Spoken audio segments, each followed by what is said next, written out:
నమస్కారం సుఖీభవకు స్వాగతం. ఈ రోజు సుఖీభవలో తరచూ కళ్ళ నుంచి నీళ్లు కారుతున్నాయా?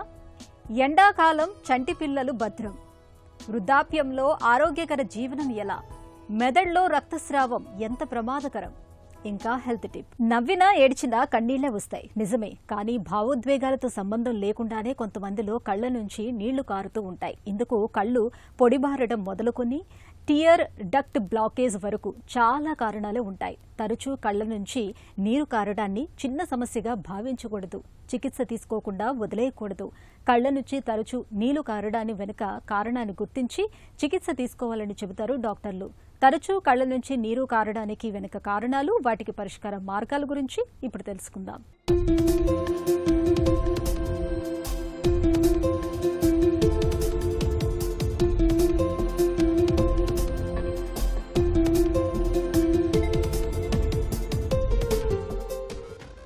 తీవ్రమైన భావోద్వేగాలకు గురైనప్పుడు కళ్ళ నుంచి నీళ్లు చిప్పిల్లడం మనకు అనుభవమే. సంతోషం ఎక్కువైతే మనకు తెలియకుండానే కళ్ళ నుంచి ఆనంద బాష్పాలు రాలతాయి. బాధ, దుఃఖం పొంగుకొచ్చినప్పుడు కళ్ళ నుంచి ధారాపాతంగా నీళ్లు కారిపోతాయి. ఇక కంట్లో నలకపడ్డప్పుడు, దుమ్ము, ధూళి, పొగ ధాటికి గురైనప్పుడు కళ్ళ నుంచి కాసేపు నీళ్లు కారటం సహజమే. అయితే భావోద్వేగాలతో సంబంధం లేకుండా, దుమ్ము, ధూళి, పొగ, బాధ లేకుండానే కళ్ళ నుంచి తరచూ నీళ్లు కారిపోతుంటే అది ఖచ్చితంగా సమస్యే. తెలియకుండానే కళ్ళ నుంచి నీళ్లు కారటాన్ని వైద్య పరిభాషలో ఎపిఫోరా అని పిలుస్తారు. ఇందుకు కన్నీరు ఎక్కువగా ఉత్పత్తి అవ్వటం మొదలుకొని కన్నీటి నాళాలు మూసుకుపోవటం వరకు చాలా కారణాలై కనిపిస్తాయని చెబుతారు డాక్టర్లు. ఎప్పుడైతే కంట్లో నుంచి తరచూ నీళ్లు కారుతూ ఉంటాయో, లేదా నీళ్లు కారడంతో పాటు కంట్లో ఎర్రబడడము, కంట్లో నొప్పి, చూపు తగ్గడం వంటి సమస్యలు కూడా ఉంటాయో, అది వేరే ఏదో ఇబ్బంది ఉందని సంకేతము. ముఖ్యంగా డ్రై ఐస్, కంట్లో ఎలర్జీ లేదా రెప్పల్లో ఇన్ఫెక్షన్, బ్లెఫరైటిస్ వంటి సమస్యలు ఉన్నప్పుడు చాలా మందికి కంట్లో నుంచి నీళ్లు కారుతాయి.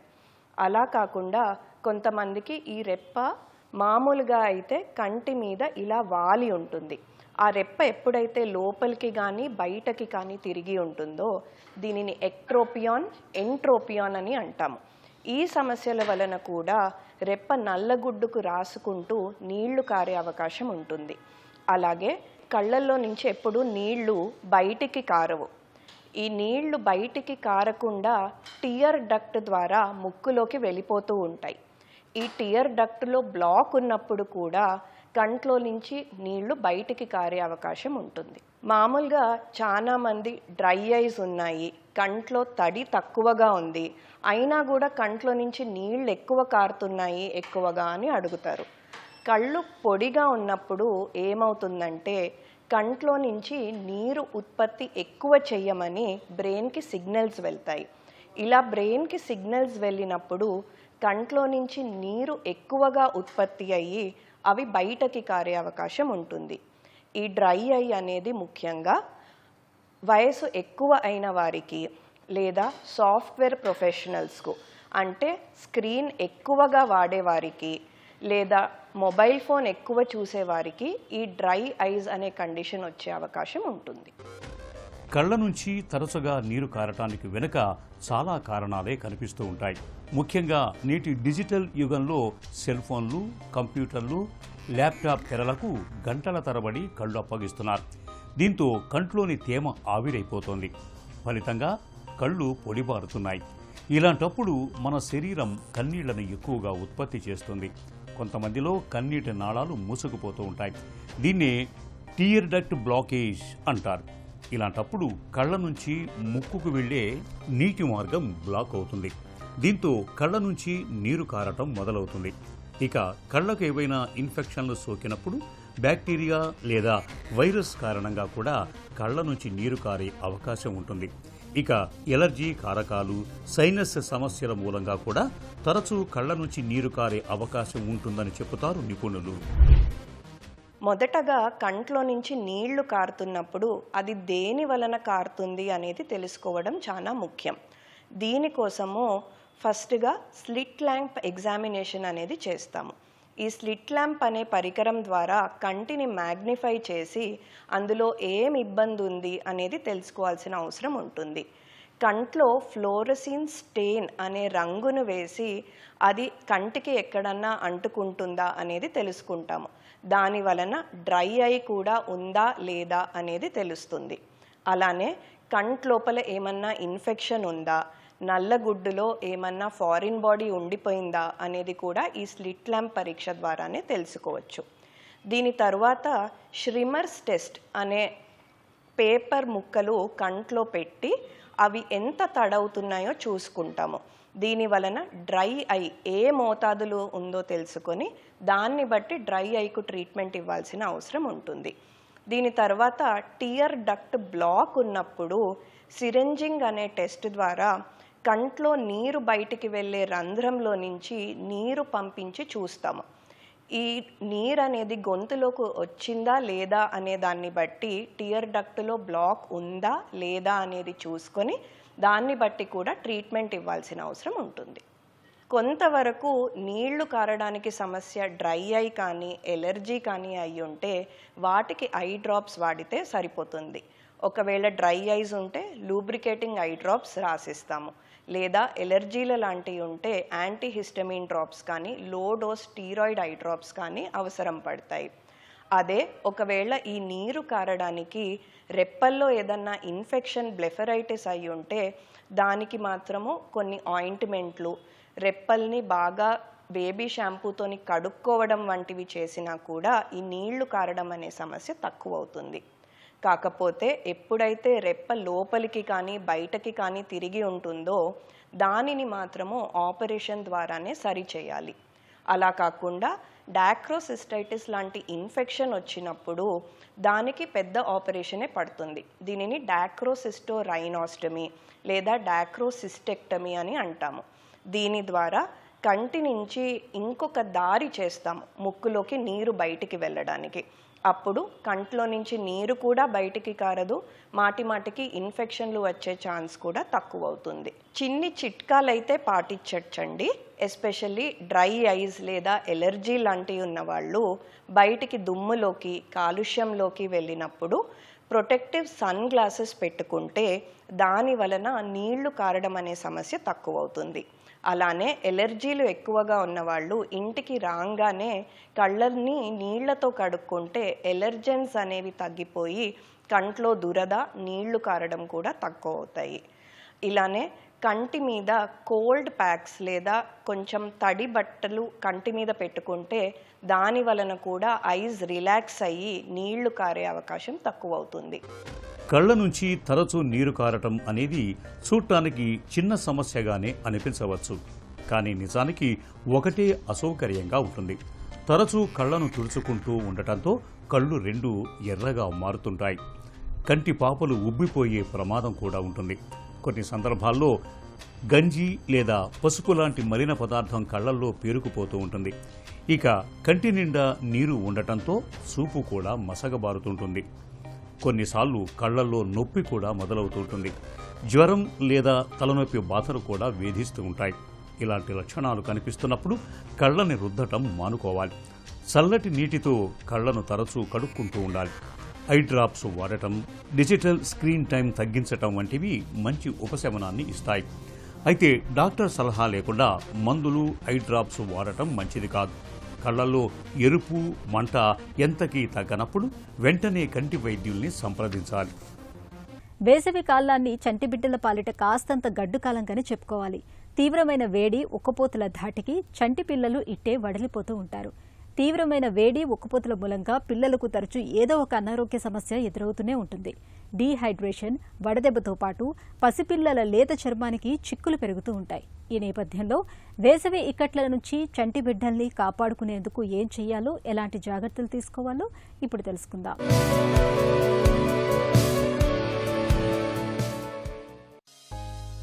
ఎండలు మండిపోతున్నాయి. ఒకవైపు తీవ్రమైన వేడి, మరోవైపు భరించలేని ఉక్కపోత. ఈ పరిస్థితుల నుంచి చంటి బిడ్డల్ని కాపాడుకునేందుకు వారి సంరక్షణ విషయంలో ప్రత్యేకమైన జాగ్రత్తలు తీసుకోవాలి. రోజుకు 2 పూటలా స్నానం చేయించాలి. వేడి ఎక్కువగా ఉండే ఈ సీజన్లో అవసరమైతే తప్ప పిల్లలకు డైపర్లను వాడకపోవడమే మంచిది. పిల్లలకు వదులుగా ఉండే లేత రంగు దుస్తుల్ని వెయ్యాలి. డీహైడ్రేషన్, వడదెబ్బను నివారించేందుకు పిల్లలకు కాచి చల్లార్చిన నీటిని గాని లేదా పంచదార, ఉప్పు కలిపిన నీటిని తరచుగా తాగిస్తూ ఉండాలి. ఖర్జూరం పళ్లను కొన్నింటిని నీళ్లలో నానవేసి ఆ నీటిని పట్టించడం మరీ మంచిది. అప్పుడప్పుడు కొబ్బరి నీళ్లు, పళ్లరసాలు, నిమ్మరసం తాగించడమూ మంచిదే. ఉక్కబోత నుంచి ఉపశమనం కోసం ఒక విశాలమైన పాత్రలో నీటిని పోసి ఆ పాత్రను ఫ్యాన్ కింద ఉంచండి. ఫ్యాన్ గాలికి నీటి తుంపర్లు గది అంతా పరచుకుని పిల్లలకు చల్లటి వాతావరణం లభిస్తుంది. వృద్ధాప్యం అంటే జీవితపు ఆఖరి మజిలి. జీవితకాలపు అనుభవాల్ని నెమరు వేసుకుంటూ మనవళ్ళు, మనవరాళ్లతో హాయిగా కాలక్షేపం చేయాల్సిన వయసు. అయితే ఎంతమంది పెద్దలకు మలి వయసులో ఇలాంటి జీవనం దక్కుతోంది? ఎక్కువ మంది వృద్ధులు వయసుతో పాటు కమ్ముకొచ్చే వ్యాధులు, బాధలతో శేష జీవితాన్ని గడిపేందుకు ఆపసోపాలు పడుతూ ఉంటారు. కీళ్ల నొప్పులు, మోకాళ్ల నొప్పులు, బీపీలు, షుగర్లు, గుండె జబ్బులు, క్యాన్సర్లతో సతమతమవుతూ ఉంటారు. అయితే ఇవేమీ అధిగమించలేని సమస్యలేమీ కాదు. వయసులో ఉన్నప్పటి నుంచే ఆరోగ్యకరమైన జీవన సరళిని అలవర్చుకుంటే చాలు. మలి వయసు జీవనానికి జీవిత బీమా చేసుకున్నట్లే. వృద్ధాప్యంలో జీవనం ఆరోగ్యకరంగా ఉండేందుకు ఏం చేయాలో ఇప్పుడు తెలుసుకుందాం.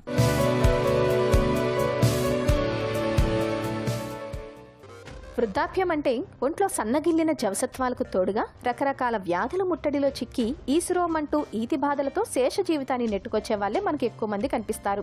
నిజానికి జీవితపు ఆఖరి మజిలీని దృష్టిలో ఉంచుకొని నడివయసు నుంచైనా సరే కాస్తంత మేలుకొని ఆరోగ్యపరమైన జీవన శైలికి మళ్లితే వృద్ధాప్యంలో హాయిగా గడపచ్చు. వయసు మళ్లిన వాళ్లకు మెడిటరేనియన్ తరహా ఆహారం ఎంతో మేలు చేస్తుంది. దీనిలో శాకాహారం, ఆలివ్ నూనె, సముద్ర ఆహారాలు ఎక్కువగా ఉంటాయి. అలాగే పాల ఉత్పత్తులు, చేప, కోడి వంటివి కూడా ఉంటాయి. అయితే మాంసాహారాన్ని పరిమితంగా తీసుకోవాలి. ఈ తరహా డైట్ను అనుసరించడం వల్ల వృద్ధాప్యంలో ఆరోగ్యం భద్రంగా ఉంటుంది. పసుపులోని కర్క్యుమిన్, క్యాబేజీలోని క్వెర్సిటిన్, డార్క్ చాక్లెట్, కొన్ని రకాల బెర్రీలకు వయసును నిరోధించే గుణం ఉంది. ఇవి ఫ్రీ రాడికల్స్ వల్ల జరిగే నష్టాన్ని ఆపడమే కాదు, వయసును పెంచే కారకాలను నియంత్రిస్తాయి. వీటిని తరచుగా తీసుకోవాలి. ఇక పులియబెట్టిన పెరుగు లాంటి పదార్థాలు తీసుకోవడం చాలా ముఖ్యం. దీనివల్ల పొట్ట ఆరోగ్యం మెరుగ్గా ఉంటుంది. రోగ నిరోధక శక్తి కూడా పెరుగుతుంది. తరచూ ఉపవాసం ఉండటం, మితంగా తినడం మేలు చేస్తాయి. దీనివల్ల లిథోకాలిక్ అనే యాసిడ్ విడుదలవుతుంది. పొట్టలో ఉండే బ్యాక్టీరియా దీన్ని విడుదల చేస్తుంది. ఇది కెలోరీల వినియోగాన్ని తగ్గించేందుకు సహాయపడుతుంది. యూనివర్సిటీ ఆఫ్ కోపెన్హగెన్, యూనివర్సిటీ ఆఫ్ మాంట్రియల్కు చెందిన పరిశోధకులు 30 ఏళ్ల పాటు మధ్య వయస్కుల ఆహారపు అలవాట్లను గమనించారు. పండ్లు, కూరగాయలు, ధాన్యం, పప్పులు, నట్స్ లాంటివి రోజువారీ ఆహారంలో తీసుకున్న వాళ్ళు వయసు పెరిగినా ఆరోగ్యవంతమైన జీవితాన్ని గడుపుతున్నారని దీనిలో తేలింది. అంటే నడి వయసులో ఏం తింటున్నామన్నది ముఖ్యమన్నమాట. మెదడులో రక్తస్రావం జరగడం అనేది అత్యవసర పరిస్థితి. ఈ విపత్కర పరిస్థితుల్లో సాధ్యమైనంత వేగంగా వైద్య సాయాన్ని అందించాల్సి ఉంటుంది. మెదడులో రక్తస్రావము జరగటానికి చాలా వరకు అధిక రక్తపోటే కారణంగా ఉంటుంది. అలాగే మద్యపానం అలవాటు ఉన్నప్పుడు, ఏళ్ల కొద్దీ మందులు వాడుతున్నప్పుడు కూడా మెదడులో రక్తస్రావం జరిగే అవకాశాలు ఉంటాయి. ఆలస్యం అవుతున్న కొద్దీ ప్రాణాలకు ముప్పు ముంచుకొచ్చే ఇలాంటి విషమ పరిస్థితుల్లో ఏం చేయాలో, వెంటనే ఎలాంటి చికిత్స అవసరమవుతుందో డాక్టర్ని అడిగి ఇప్పుడు తెలుసుకుందాం.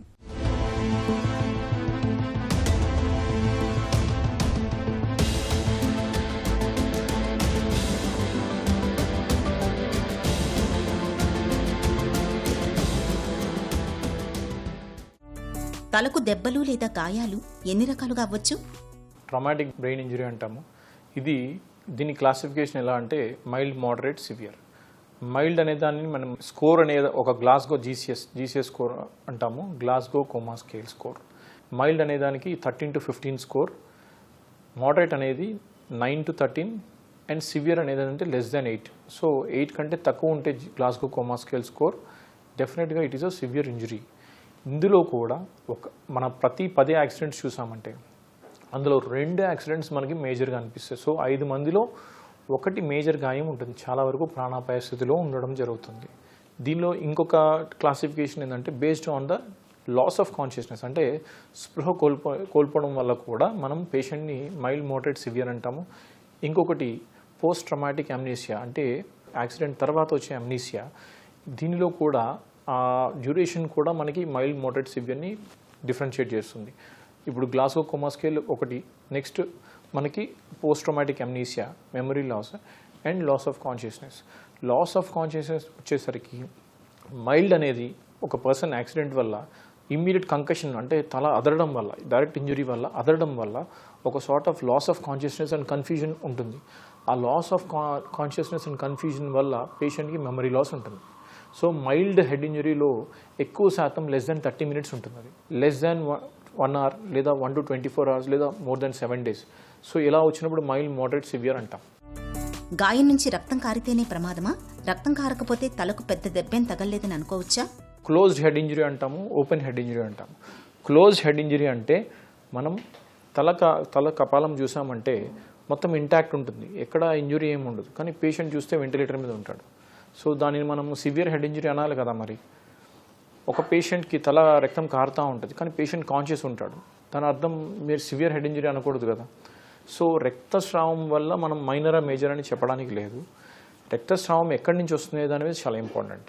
కొన్నిసార్లు లోపల బ్రెయిన్లో కంట్యూజన్స్ అంటాము. కంట్యూజన్స్ అన్నప్పుడు బ్రెయిన్ గట్టిగా అదరడం వల్ల కానీ లేకపోతే డైరెక్ట్గా ఇంపాక్ట్ ఉండడం వల్ల కానీ ఆ 3rd day, 2nd day new onset contusions అంటాము. చిన్నగా మొదట స్కాన్లో మనకి ఏమీ ఉండకపోవచ్చు ఫస్ట్ 6 hours, కానీ 24 hours, 48 hours తర్వాత సిటీ స్కాన్ చేసేటప్పుడు మనకి కొత్త ఫైండింగ్స్ తెలుస్తాయి. ఎందుకు అంటే కొత్తగా మనకి కంట్యూజన్స్ ఎవాల్వ్ అవ్వడము, అంటే వాపు రావడము, దీనివల్ల ఫిట్స్ రావడం, పేషెంట్ నిద్రలోకి వెళ్ళిపోవడం జరుగుతుంది. సో అన్నిసార్లు రక్తంలో వస్తే మేజర్ ఇంజురీ, రక్తం రాకపోతే మేజర్ ఇంజురీ కాదండి. Always CT scan will rule out it is a major injury or minor injury. ఇంకా కొన్నిసార్లు మనకి సిటీ స్కాన్లో తెలియలేనప్పుడు మనం మైక్రోస్కోపిక్ ఇంజురీ ఎంత జరిగిందని తెలుసుకోవడం కోసం ఎంఆర్ఐ బ్రెయిన్ చేయడం జరుగుతుంది. తలకు దెబ్బలు తగిలినప్పుడు వెంటనే ఎలాంటి ప్రథమ చికిత్సను అందించాలి?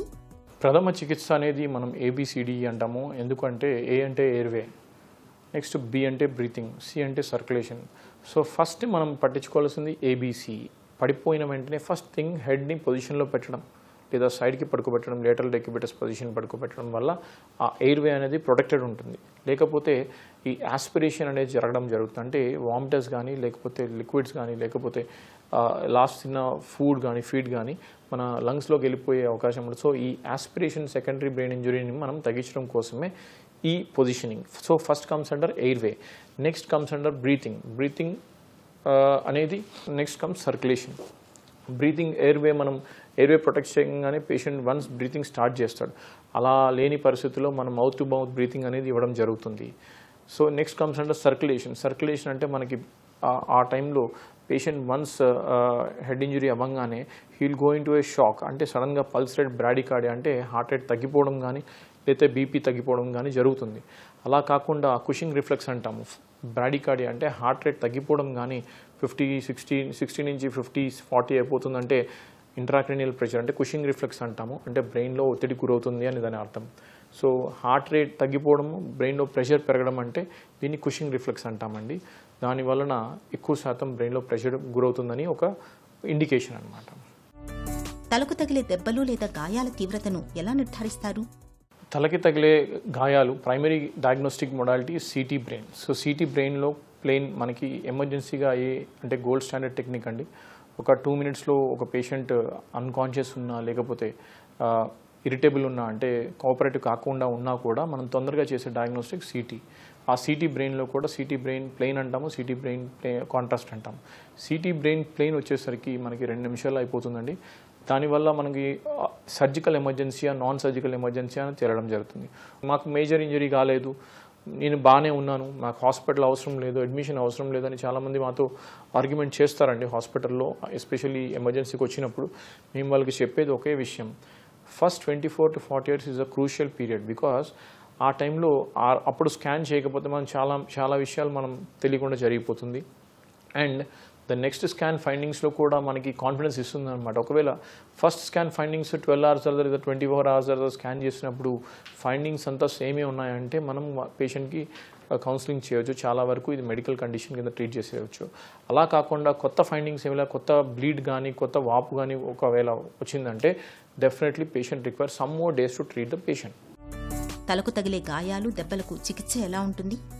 ఫస్ట్ ఇనీషియల్గా కొన్నిసార్లు మేము మెడిసిన్స్తో ట్రీటబుల్ కండిషన్ అంటాము. కొన్నిసార్లు ఆ ట్రీట్మెంట్ పార్ట్లోనే కొన్నిసార్లు సర్జరీ చేయాల్సిన అవకాశం వస్తుంది. అలాంటప్పుడు పేషెంట్ వాళ్ళని మళ్ళీ పిలిచి సర్జరీ అని చెప్తే వాళ్ళు మెంటల్గా చాలా సిక్ అయిపోతారండి. అప్పుడు సర్జరీ అని చెప్పే అవకాశం ఎందుకు అనేది వాళ్ళకి ఎక్స్ప్లెయిన్ చేసి సీరియల్ స్కాన్స్ చూపించి రోజుకి వర్సనింగ్ అవుతుంది, ఇలాంటప్పుడు మనం మెడిసిన్స్లో ట్రై చేయలేని పరిస్థితిలో ఖచ్చితంగా సర్జరీకి వెళ్ళాలని కౌన్సిలింగ్ చేయాల్సిన పరిస్థితి కూడా ఉంటుంది. సో సింపుల్ మెడికేషన్ నుంచి, మెడికల్ మేనేజ్మెంట్ నుంచి కొన్నిసార్లు బ్రెయిన్ పొరని ఓపెన్ చేసి క్లాట్ తీసే పద్ధతిలో ఈ డీకంప్రెషన్ అనే పద్ధతి మనం ఎక్కువ చూస్తాం. Before going to the surgery the conscious levels is more important. అంటే ఒక పేషెంట్ జీసీఎస్ లెవెల్స్ గ్రాడ్యువల్గా పడుతున్నాయి, అంటే 15 నుంచి 10 అవుతుంది, 10 నుంచి 8 అవుతుంది, 8 నుంచి 5 అవుతుంది అంటే it means that patient require surgery. So డెఫినెటివ్గా పేషెంట్కి సర్జరీ అవసరం పడుతుంది, ఎందుకంటే గ్రాడ్యువల్గా మెడిసిన్స్కి రెస్పాండ్ అవ్వలేని కండిషన్లోకి వెళ్తున్నాడు కాబట్టి రేడియలాజికల్గా కూడా పేషెంట్ వర్సన్ అవుతే మనం ఖచ్చితంగా కౌన్సిలింగ్ చేసి సర్జరీకి తీసుకోవాల్సి ఉంటుంది. తలకు తగిలే దెబ్బలు, గాయాల విషయంలో ఎలాంటి అవగాహన అవసరం? 2-wheelers are the major accidents seeing more than 50 to 60% of major head injuries. ఈ 20 years to 40 years తెలుసుకునే, అంటే ఒక యంగ్స్టర్గా వాళ్ళకి అవగాహన తక్కువ ఉంటుంది, వాళ్ళకి ఎంజాయ్ చేయాలనే ధోరణిలో అవగాహన తగ్గిపోతుంది. ఈ అవగాహన తగ్గిపోయినప్పుడు ఎక్కువ శాతం యాక్సిడెంట్స్ అవుతుంది. Night time travelling longer journey should be avoided అండి. Or else you should take multiple breaks తీసుకుంటే మేజర్ డిస్ట్రక్షన్ అవ్వకుండా ఉంటుంది. అండ్ డ్రగ్ ఇంటాక్సికేషన్ అనేది డెఫినెట్గా అవాయిడ్ చేయాల్సిన విషయం. It should not be neglected. Alcohol కావచ్చు, డ్రగ్స్ కావచ్చు, కొకైన్, ఏమైనా కూడా ఈ డ్రగ్స్ తీసుకొని డ్రైవ్ చేయడం వల్ల మీకు ఆ అడ్రినలిన్ రష్ వల్ల మీకు ఫాస్ట్గా వెళ్ళాలనే తత్వం స్టార్ట్ అవుతుంది. ఆ అడ్రినలిన్ రష్లో మీ కంట్రోల్ తప్పిపోవడం వల్ల మీరు డైరెక్ట్గా గుద్దడం జరుగుతుంది. So this becomes are the major motor vehicle accidents injuries. Once you are travelling on a road, make sure your helmets should be strapped very much and good protective gear. And following which 4-wheeler especially make sure that you are strapping, అంటే belt అది ఖచ్చితంగా strap చేసే ఉండాలి till our journey ends.